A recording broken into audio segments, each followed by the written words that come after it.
Breaking news. Ukraine obliterates D-30, D-20, and M-46 Russian guns.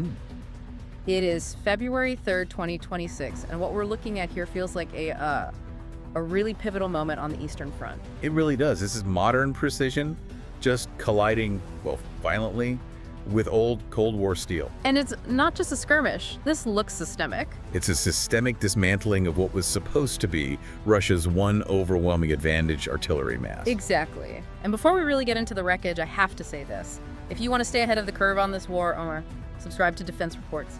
It's your go-to source for timely, in-depth military and defense reports. You really don't want to miss what's coming up. I'm Alex. Join me with Arya in the latest podcast by Defense Report for a sharp, no-nonsense breakdown of the latest in global defense news, military technology, and strategic developments. And today. Well, today we're going to cover a fascinating and frankly terrifying mix of history and high-tech warfare. It's a Frankenstein situation out there. I think that's the only way to describe it. That is the perfect word for it. We're not just talking about a few destroyed guns. We're covering the resurrection of actual Stalin-era artillery by Russia. And the only reason those guns are firing is because of a massive influx of North Korean ammunition. It's literally keeping their war effort on life support. And then on the other side, the cutting-edge Ukrainian drone tactics that just wiped them all out near Chasiv Yar. We're going to unpack how a gun designed in the late 1940s somehow became one of the biggest threats in 2026, and this is the part that gets me. How something as simple as a fiber optic cable, thin as a fishing line, just completely neutralized billions of dollars of Russian electronic warfare gear. And the cost, we have to talk about the human cost, the numbers coming in, they're staggering. We're talking about 1.2 million Russian casualties. And on top of that, an opioid crisis, of all things, reportedly hitting the Russian front lines. It's a heavy topic, but it explains so much about why things are happening the way they are. So, our mission today on this deep dive is simple. We've got a stack of intel reports, technical manuals, frontline updates from the last 24 hours. We're going to explain how Ukraine is dismantling Russia's artillery advantage, piece by painful piece. And we have to answer the burning question. Why are Russian soldiers apparently terrified to leave a North Korean shell in a hot barrel for more than 3 minutes? That detail absolutely blew my mind. Plus, how a fiber optic cable let a Ukrainian drone fly inside an underground water pipe to hit a target. So stick around, this gets deep. Let's start with the big one, the dinosaur. The M-46. This is the star of that new footage from the 5th Assault Brigade. But we are not talking about some bleeding-edge piece of technology here. This thing is an antique. Antique is being polite. The M-46 130mm field gun was designed in the late 1940s.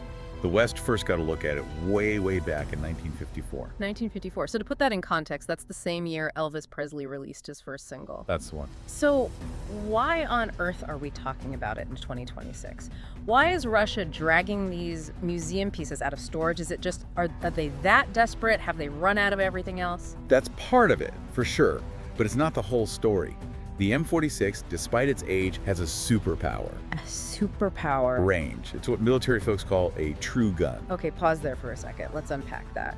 What's a true gun versus a howitzer? I think a lot of us use those terms interchangeably. They do, but it's all about the physics. A howitzer lobs a shell in a high arc. Right? Think of throwing a ball way up high to land on a target. A gun, in the strict sense, shoots flatter and faster. Because of the barrel. Exactly. The M-46 has an incredibly long barrel, 55 calibers long. And for those of us not in ballistics, that just means the barrel's length is 55 times its width, right? You got it. That long barrel lets the propellant gas push the shell for a longer time, which creates just massive velocity. Back in the Cold War, this thing terrified NATO. How far could it shoot? Unassisted, it could hit targets 27 kilometers away. With rocket-assisted shells, you're talking almost 40 kilometers. Wow, that outranged basically everything the West had for decades. Oh, absolutely.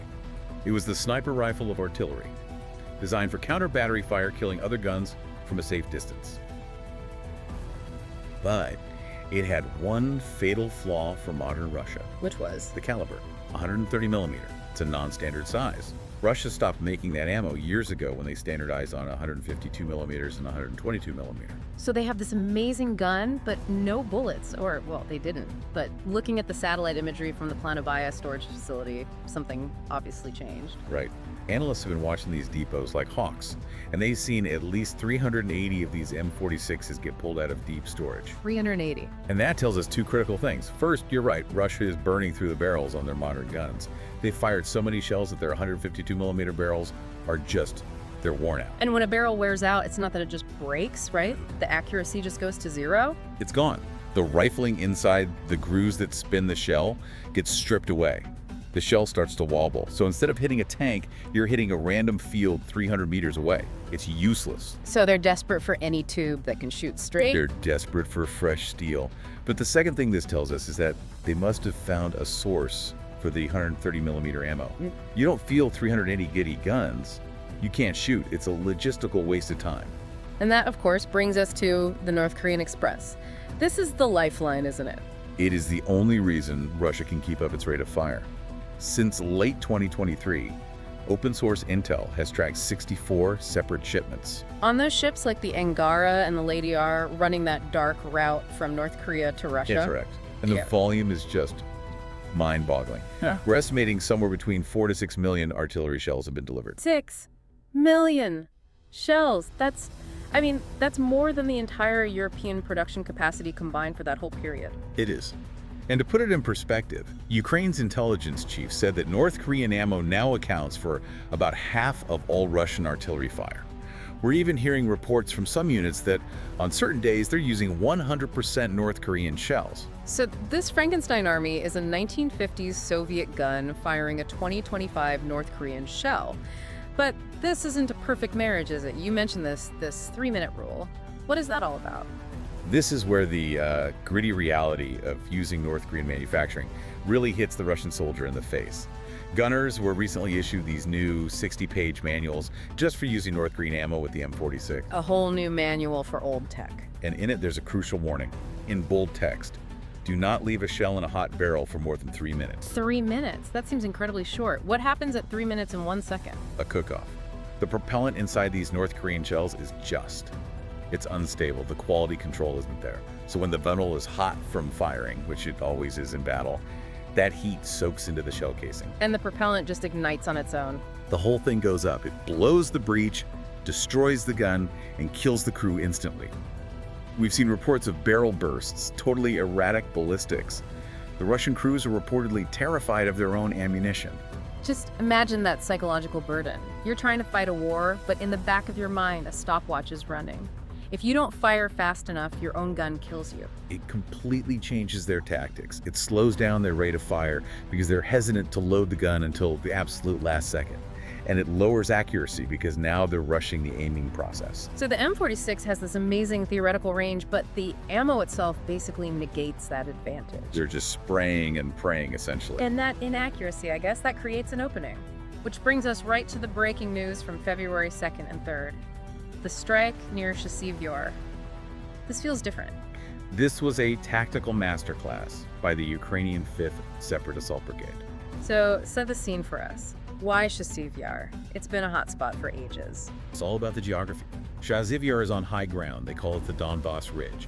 It gives Ukraine this incredible vantage point looking down at the Russians trying to advance. And the Russians have been using these creeping barrages, just leveling everything in front of them, hiding their guns in the tree lines. Right, under heavy camouflage. But the 5th Brigade found them. And they didn't just hit one gun. No, this was a triad, they called it. Exactly. In one operation, they took out a D-30 howitzer, a D-20 gun howitzer, and one of these resurrected M-46 long-range guns, plus a mortar position, just for good measure. That's a whole battery effectively taken offline. It is. And if you look at the General Staff report for that day, February 2nd, the numbers are just staggering. In a single 24-hour period, Russia lost 25 artillery systems. And 850 troops. Which brings the total Russian casualties since the start of the full-scale invasion to around 1,241,530. That number, 1.2 million. It's almost impossible to wrap your head around that. It's the population of a major city. Back to the strike. How did they find them? If these guns are so well hidden, how did Ukraine pinpoint them? This is where we get into the innovation war. This is where Ukraine is rewriting the textbook on this. Russia relies heavily on electronic warfare, right? EW, they jam radio signals. The jamming bubble. You fly a normal drone in, the screen goes static, and it just falls out of the sky. Exactly. They blast noise on all the frequencies. But the 5th Brigade used something different, something called Shivkopriad. Which means silkworm. The silkworm. It's a drone, but it unspools an incredibly thin fiber optic cable behind it as it flies. So it's physically connected to the operator, like an old wire-guided missile, but for a drone. Precisely. And because it's a physical wire, a light signal, it cannot be jammed. Radio waves don't affect it. So the operator gets a crystal clear, high-definition video feed all the way to impact. No static, no lag. So the Russian jammers are just blasting out noise, thinking they're safe, and this silent little drone on a fishing line just glides right through it all. There was this one strike that really highlights how effective this is. Russian troops were hiding inside a massive underground water pipeline. Inside a pipe. A huge industrial one. Now, a normal radio drone would lose its signal the second it went into that tunnel. But the fiber optic drone, it flew right into the mouth of the pipe, navigated down the tunnel, and hit them deep underground. That is horrifyingly effective. There's literally nowhere to hide. No sanctuary, not in a pipe, not behind jamming. And it's not just the drones, they're also using acoustic sensors, like the ZVO system. They're listening for the artillery. Triangulating the boom. Exactly. So even if you're hidden under a net, the moment you fire that M-46, microphones miles away pick up the sound, a computer plots your grid square, and the fiber optic drone is on its way. It's a deadly combination. And on their side, Ukraine is also using Western aid, like the M119A3 howitzers, to boost their own range. Yes. With the American M927 rocket-assisted shells, it boosts their range by 40%. So Ukraine is hitting back smarter and farther, while Russia is just trying to overwhelm them with inaccurate mass. Which brings us back to the human element. The 1.2 million casualties is one thing, but the intel reports are picking up this other layer, this opioid crisis on the front lines. It's a very dark reality of this kind of attrition warfare. Intercepted comms, ground reports, they all point to Russian artillery crews facing a complete collapse in morale. And they're using synthetic opioids to cope. To get through the day, or is this? It seems to be functional in a really twisted way. To manage the constant stress of the artillery duel. Imagine sitting by your gun knowing a drone you can't see could be watching you, and knowing your own ammo might explode if you're too slow. They're using drugs to numb that fear. But that has to impact performance. You're handling high explosives. It impacts everything. Maintenance, for one. Those M-46s need to be cleaned constantly after firing dirty North Korean shells. If you're impaired, you're not doing that properly. Which just increases the risk of barrel burst. Exactly. It's a vicious cycle of degradation. You take drugs to handle the fear of death, but the drugs just make you more likely to die. So we really have a picture here of two very different armies. Russia is betting everything on mass 1950s guns, millions of bad shells, and waves of soldiers. Ukraine is betting on precision. And that's the verdict from this latest strike. The destruction of those M-46s proves that even with extreme range, there is no safe zone for Russian artillery anymore. The high ground around Chasiv Yar gives Ukraine the ability to direct these strikes almost with impunity. It's like we're watching the timeline of warfare just collapse in on itself. World War II tactics meeting 21st century robotics. And the robotics are winning. The M-46 was a monster in 1954. In 2026, it's just a big stationary target for a drone operator sitting in a basement 5 kilometers away. So what does this all mean for the future? If Russia is already this deep into the Soviet archives in February 2026, what's next? That's the provocative thought I want to leave everyone with. If Russia is already digging up guns from the 1950s, guns they retired decades ago, and they're completely reliant on North Korean manufacturing to fight this war, what happens when those stockpiles run dry? Because they're not infinite. Exactly. We've seen the T-62 tanks, now the M-46 guns. Are we witnessing the absolute peak of Russian artillery power right now? If they burn through these barrels and these shells, there's nothing behind it. This might just be the last gasp of the Soviet legacy. A terrifying thought for them, and a glimmer of hope for Ukraine. It's a race of attrition, but also of innovation. And right now, innovation is winning. Well, that wraps up another intense breakdown. You've been listening to Defense Report by Alex and Aria, where we analyze the latest in military strategy, global defense, and advanced weaponry. Always fascinating to see how all the pieces fit together. Before you go, a quick reminder. On store, subscribe to Defense Reports. It's your go-to source for timely, in-depth military and defense reports. We'll catch you next time. Stay safe out there.